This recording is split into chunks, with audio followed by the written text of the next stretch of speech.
Hello, good afternoon. I'm going to be doing a reading aloud on the book 4 Feet, 2 Sandals by Karen Lynn Williams and Khadra Muhammad, illustrated by Doug Chayka.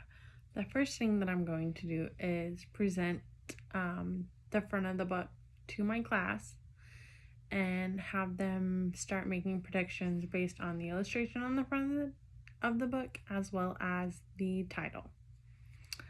In doing so, while they're starting to make predictions, I'm going to have them split up into small groups. And once they're finished making their predictions, they are going to discuss it within their small groups. And then we will go around the room and ask questions about what their predictions were and why they made those predictions. So,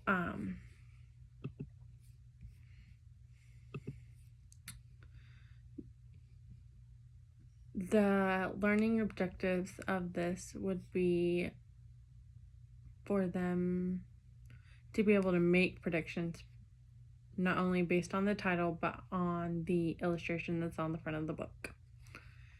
And then they're going to be able to map out exactly what happened in the book, why it happened, and they're going to explain who the characters are and what their significance is within the book.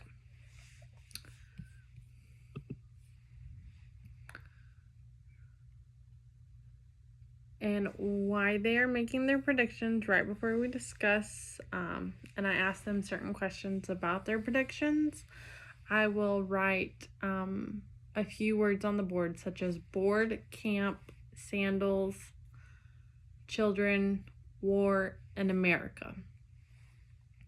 These are vocabulary words that are within the book that will allow my students to not only make context clues within the book, but it'll help them to better understand what these words mean and why there's such a significance of why they're on the board. It's pretty much kind of a cheat sheet of what they will be looking forward to. So the first question that I will ask each group about why they made the prediction is, what do you think the story is about? I want them to dig a little deeper.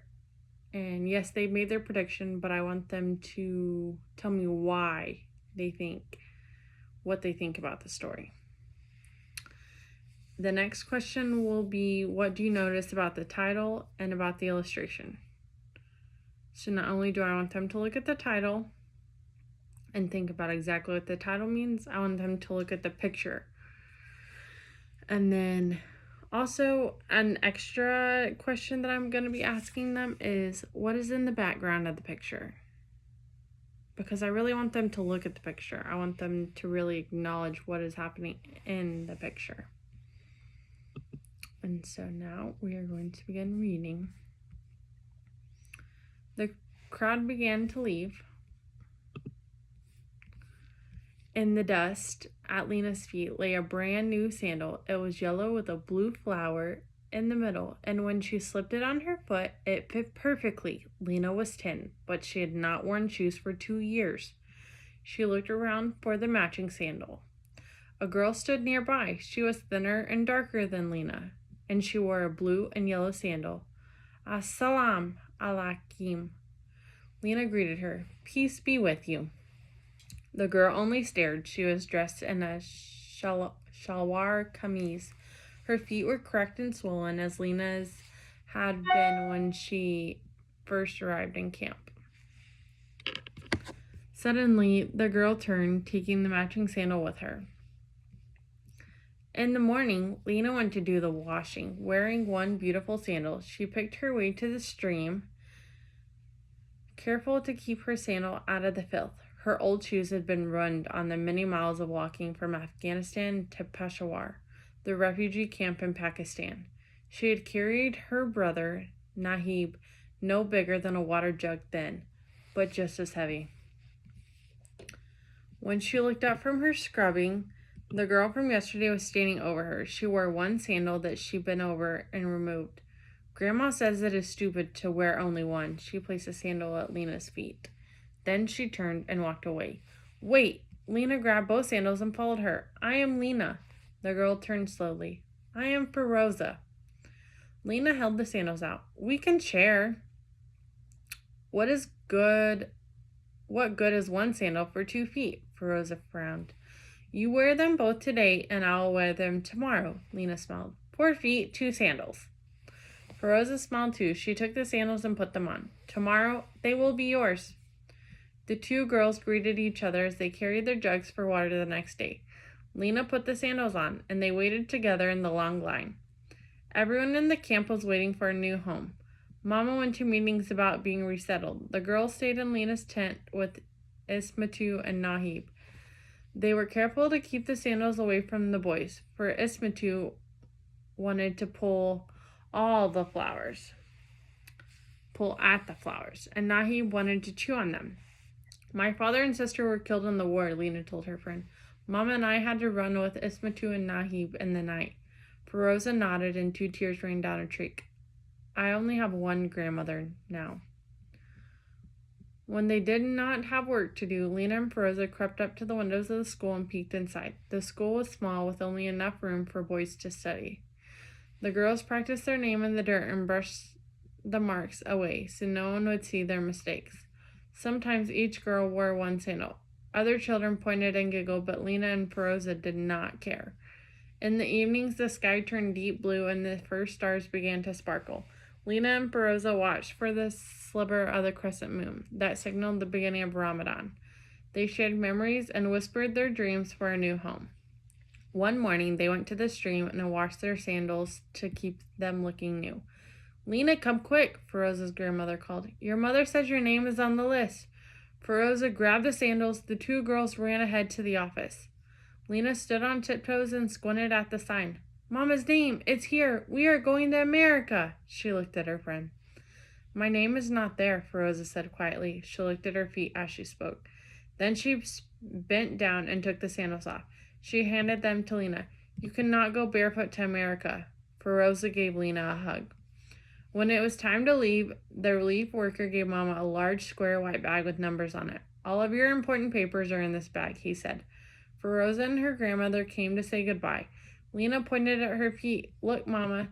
Saved her sewing money. She has bought us shoes for America. Real shoes. Feroza admired the new black leather. Here, Lena said. It is your day to wear these. The tears in her eyes were not for the sandals. Assalamu alaikum, Feroza said as she took the faded yellow and blue sandals. Peace be with you. Lena followed the others to the bus. Wait, Feroza called as she ran to her friend. You must keep one. She handed Lena one sandal. What good is one sandal? It is good to remember. Feroza held up the other sandal. 4 feet, 2 sandals. Lena felt the tears make a trail down her cheek. She slipped the sandal into her bag and climbed on the bus. Feroza ran alongside as the bus began to move. Lena leaned out the window. We will share again in America, she called. So now that we are finished reading aloud, I will have my students, we'll discuss exactly what happened in the book. So I want them to think about why the title was 4 feet, 2 sandals. I want them to realize that not only were there 4 feet, there was only 2 sandals. So the girls chose to share the sandals. They didn't have to share the sandals. But in doing so, this small little thing brought 2 girls together to be friends. So it helped the girls not only to establish a friendship, but it helped them to realize that the little things are important in life, like shoes. And I want the kids to realize not everyone has shoes. There's students here in our school district that their parents can't afford them shoes. So that's a huge significance. And I also want the kids to realize that it's not always the big things that make an impact in someone's life. It's the little things as well. Like, yes, presents are fun, presents are good, but sometimes a hot meal, like some kids don't get that at home. So that's a significance in children's lives. I mean, school's a safe place.